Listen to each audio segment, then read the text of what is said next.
The Battle of Karbala took place on Muharram 10, in the year 61 of the Islamic calendar, October 10, 680, in Karbala, in present-day Iraq.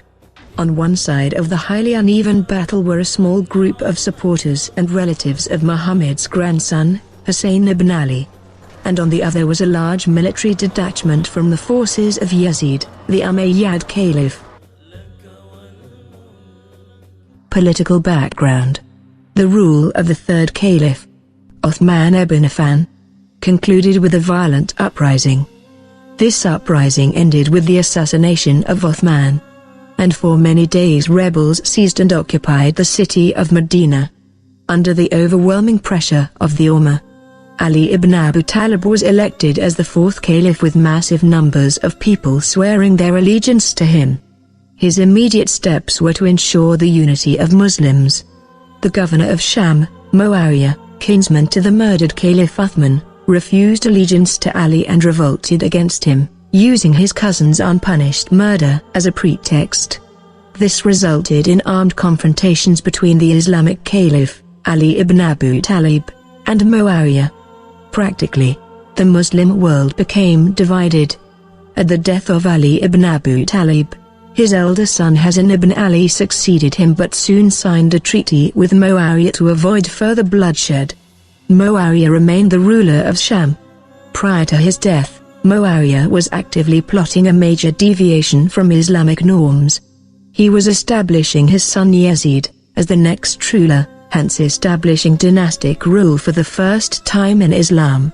This was a move which was considered unacceptable by some leaders of the Ummah, including the younger son of Ali ibn Abi Talib. Hussein ibn Ali believed the appointment of Yazid as the heir of the caliphate would lead to hereditary kingship, which was against the original political teachings of Islam. Therefore, he resolved to confront Yazid. Yazid instructed his governor Walid in Medina to force Hussein ibn Ali to pledge allegiance to Yazid.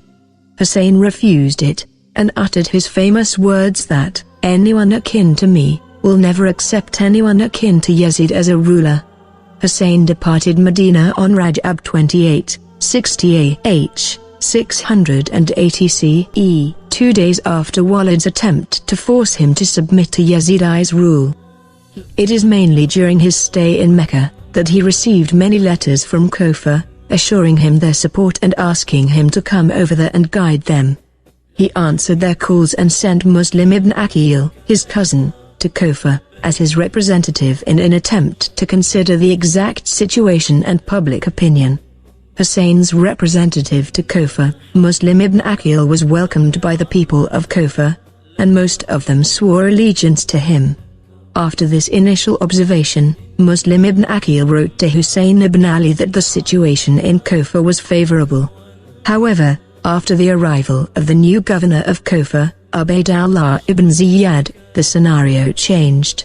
Muslim ibn Aqil and his host, Hani ibn Awar, were executed on Tho al-Hijjah, 960 AH, September 10, 680 CE, without any considerable resistance of the people. This shifted the loyalties of the people of Kufa in favor of Yazid against Hussein ibn Ali. Hussein ibn Ali also realized a deep conspiracy that Yazid had appointed Umar ibn Sa'd as the head of an army, ordering him to take charge of the pilgrimage caravans and to kill Al-Hussein ibn Ali wherever he could find him during Hajj, and hence decided to leave Mecca on 8th Tho al-Hijjah 60 AH, 12th of September 680 CE, just a day before Hajj, and was contented with Umrah, due to his concern about potential violation of the sanctity of the Kaaba. He delivered a famous sermon in Kaaba highlighting his reasons to leave, that he didn't want the sanctity of Kaaba to be violated, since his opponents had crossed any norm of decency, and were willing to violate all tenets of Islam. He gave a speech to people the day before his departure and said, "The death is a certainty for mankind, just like the trace of necklace on the neck of young girls. And I am enamored of my ancestors like eagerness of Jacob to Joseph. Everyone who is going to devote his blood for our sake and is prepared to meet Allah must depart with us." Ubaydullah ibn Ziyad appointed Umar ibn Sa'd to command the battle against Hussein ibn Ali. At first Umar ibn Sa'd rejected the leadership of the army but accepted after Ibn Ziyad threatened to take away the governorship of Ray city, and put Shimr ibn Zil-Jawshan in his place. Umar ibn Sa'd moved towards the battlefield with an 80,000-strong army and arrived at Karbala on Muharram 2, 61 AH, October 3, 680 CE. Ibn Ziyad sent a brief letter to Umar ibn Sa'd that commanded, "Prevent Hussein and his followers from accessing water and do not allow them to drink a drop." Ibn Sa'd followed the orders, and 5,000 horsemen blockaded the river of Al-Furat. One of Hussein's followers met Umar ibn Sa'd, and tried to negotiate some sort of access to water but was denied. Umar ibn Sa'd received an order from Ibn Ziyad to start the battle immediately, and not to postpone it further. The army started advancing toward Hussein's camp on the afternoon of Muharram 9th. At this point, Hussein sent Abbas ibn Ali to ask Ibn Sa'd to wait until the next morning, so that he and his men could spend the night praying. Ibn Sa'd agreed to the respite. On the night before the battle, Hussein gathered his men and told them that they were all free to leave the camp in the middle of the night, under cover of darkness, rather than face certain death if they stayed with him. None of Hussein's men defected and they all remained with him. Hussein and his followers held a vigil, and prayed all night. Start of the day of the battle. On Muharram 10th, also called Ashura, Hussein ibn Ali completed the morning prayers with his companions. He appointed Zuhair ibn al-Kain to command the right flank of his army, Habib ibn Muzahir to command the left flank, and his half-brother, Abbas ibn Ali, as the standard-bearer. Hussein ibn Ali's companions numbered 32 horsemen and 40 infantrymen. Hussein rode on his horse, Thu al-Jannah. Hussein ibn Ali called the people around him to join him for the sake of Allah, and to defend Muhammad's family. His speech affected Al-Hurr ibn Yazid al-Ri'ahi, the commander of the Tamim and Hamdan tribes, who had stopped Hussein from his journey. He abandoned Umar ibn Sa'd and joined Hussein's small band of followers. On the other side, Yazid had sent Shimr, his chief commander, to replace Umar ibn Sa'd as the commander. The battle starts. Umar ibn Sa'd advanced and fired an arrow at Hussein ibn Ali's army, saying, "Give evidence before the governor that I was the first thrower." Ibn Sa'd's army started showering Hussein's army with arrows. Hardly any men from Hussein ibn Ali's army escaped from being shot by an arrow. Both sides began fighting. The first skirmish was between the right flank of Imam Hussein's army with the left of the Sham army. A couple of dozens men under the command of Zuhair ibn Kain fought heroically and repulsed the initial infantry attack, and in the process destroyed the left flank of the Sham army, which in disarray collided with the middle of the army. Seeing this, the Sham army quickly retreated and broke the pre-war verbal agreement of not using arrows and lances. This agreement was made in view of the small number of Hussein ibn Ali's companions. Umar ibn Sa'd, on advice of Umar ibn al-Hajjaj, ordered his army not to come out for any duel, and to attack Hussein ibn Ali's army together. Umar ibn al-Hajjaj attacked Hussein ibn Ali's right wing, but the men were able to maintain their ground, kneeling down as they planted their lances. They were thus able to frighten the enemy's horses. When the horsemen came back to charge at them again, Hussein's men met them with their arrows, killing some of them and wounding others. Umar ibn al-Hajjaj kept saying the following to his men: "Fight those who abandoned their creed, and who deserted the Jama'ah." Hearing him say so, Hussein ibn Ali said to him, "Woe unto you, O Umar! Are you really instigating people to fight me? Are we really the ones who abandoned their creed while you yourself uphold it? As soon as our souls part from our bodies, you will find out who is most worthy of entering the fire." In order to prevent random and indiscriminate showering of arrows on Hussein ibn Ali's camp, which had women and children in it, Hussein's followers went out to single combats. Men like Barayr ibn Qadar, Muslim ibn Zajar, and Habib ibn Muzahir, were slain in the fighting. They were attempting to save Hussein's life by shielding him. Every casualty had a considerable effect on their military strength, since they were vastly outnumbered by Yazid's army. Hussein's companions were coming, one by one, to say goodbye to him, even in the midst of battle. Almost all of Hussein's companions were killed by the onslaught of arrows or lances. After almost all of Hussein's companions were killed, his relatives asked his permission to fight. The men of Banu Hashim, the clan of Muhammad and Ali, went out one by one. Ali al-Akbar ibn Hussein, the middle son of Hussein ibn Ali, was the first one of Hashemite who received permission from his father. Casualties from Banu Hashim were sons of Ali ibn Abi Talib, sons of Hasan ibn Ali, a son of Hussein ibn Ali, a son of Abdullah ibn Ja'far ibn Abi Talib, and Zainab bint Ali, sons of Aqil ibn Abi Talib, as well as a son of Muslim ibn Aqil. There were 72 Hashemites dead in all, including Hussein ibn Ali. Death of Abbas ibn Ali. Al-Abbas ibn Ali advanced towards Al-Furat branch along a dike. Abbas ibn Ali continued his advance into the heart of Ibn Sa'd's army. He was under heavy shower of arrows, but was able to penetrate them and get to the branch, leaving heavy casualties from the enemy.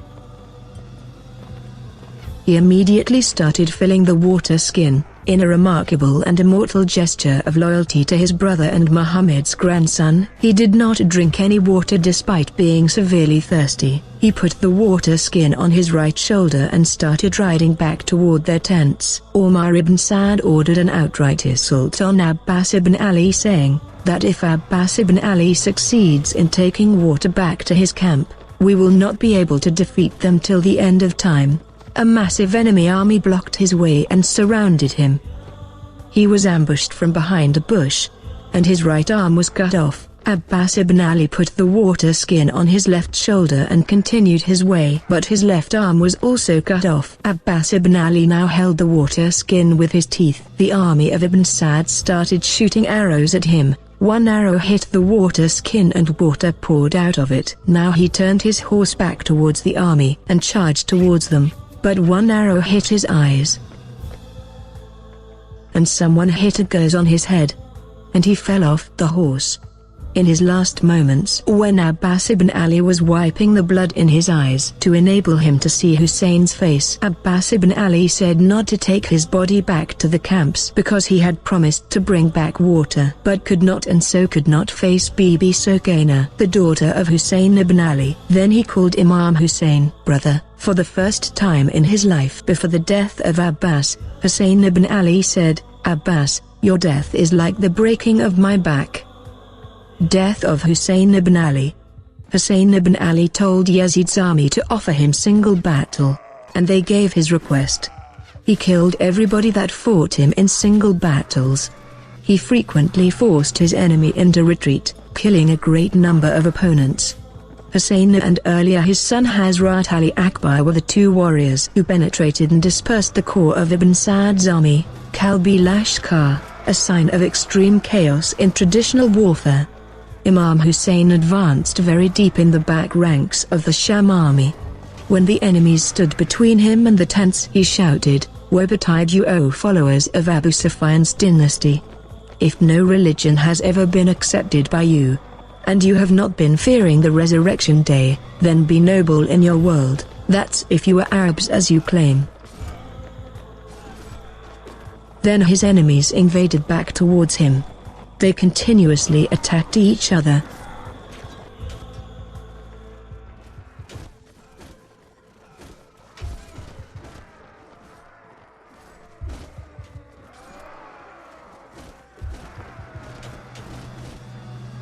Until his numerous injuries caused him to stay a moment. At this time he was hit on his forehead with a stone. He was cleaning blood from his face, while he was hit on the heart with arrow, and he said, "In the name of Allah, and by Allah, and on the religion of the Messenger of Allah." Then he raised his head up and said, "Oh my God! You know that they are killing a man that there is son of daughter of a prophet on the earth except him. He then grasped and pulled the arrow out of his chest, which caused heavy bleeding. He became very weak and stopped fighting.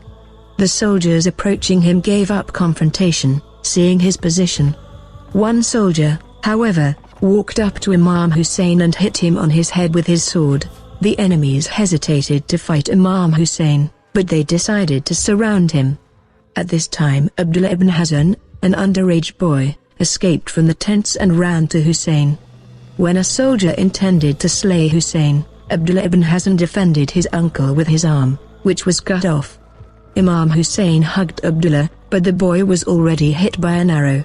Imam Hussein got on his horse and tried to leave, but Yazid's army continued pursuit. According to tradition, a voice came from skies stating, "We are satisfied with your deeds and sacrifices." Hussein then sheathed his sword and tried to get down from the horse but was tremendously injured, and so the horse let him down. He then sat against a tree. Umar ibn Sa'd ordered to finish the job. While Imam Hussein was taking rest against the tree, Shimr knew that Imam Hussein was unable to fight, and sent one of his men to go and kill him. The man went, and seeing Imam Hussein's eyes, he got extremely scared and ran back to his camp. When Shimr asked why he had not killed Imam Hussein, the man replied that looking into his eyes, he saw Prophet Muhammad. Angrily, Shimr sent another man.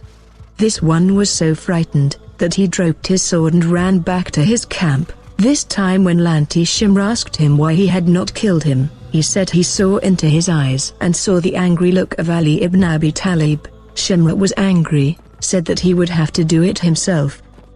And wearing his armor, he went to where Imam Hussein was. Using his iron boots, he kicked Imam Hussein in the ribs. Imam Hussein fell to the ground, when Shimr disrespected, and sat on top of him. Just before his throat was about to be cut, Imam Hussein asked Shimr ibn Dil-Jawshan, "Have you done your prayers today?" And this shocked Shimr, because he did not expect anyone in the position of Hussein to ask about such a question. Using a blunt knife, he rugged 12 times against Imam Hussein's throat. While his head was on the ground, Shimr removed his head from his body. Lanti Shimr ibn Dil-Jawshan was saying, "I swear by God that I am raising your head, while I know that you are grandson of the Messenger of Allah, and the best of the people by father and mother." When he raised head of Hussein ibn Ali on a spear, the Ibn Sa'd's men looted all the valuables from Hussein's body. The army of Ibn Sa'd rushed to loot the tents. The daughters of Muhammad's family were expelled from the tents, unveiled and barefooted, while weeping and crying for their slain relatives. The army set all the tents on fire. The women were asking, "By Allah, will you make us pass the sight of the murder of Hussein?" And when they saw the martyrs and wailed, then Sukaina bint Hussein embraced her father's body until some people dragged her away. Umar ibn Sa'd called volunteering horsemen to trample Imam Hussein's body. 10 horsemen trampled his body such that his chest and back were ground. Traditionally, it is believed that Imam Hussein's body was martyred, but his nur, light, and imamat were passed on to his son Ali, who became Imam Ali. Zain al-Abidin, Sahifa al-Sijadiyah, is a collection of his supplications.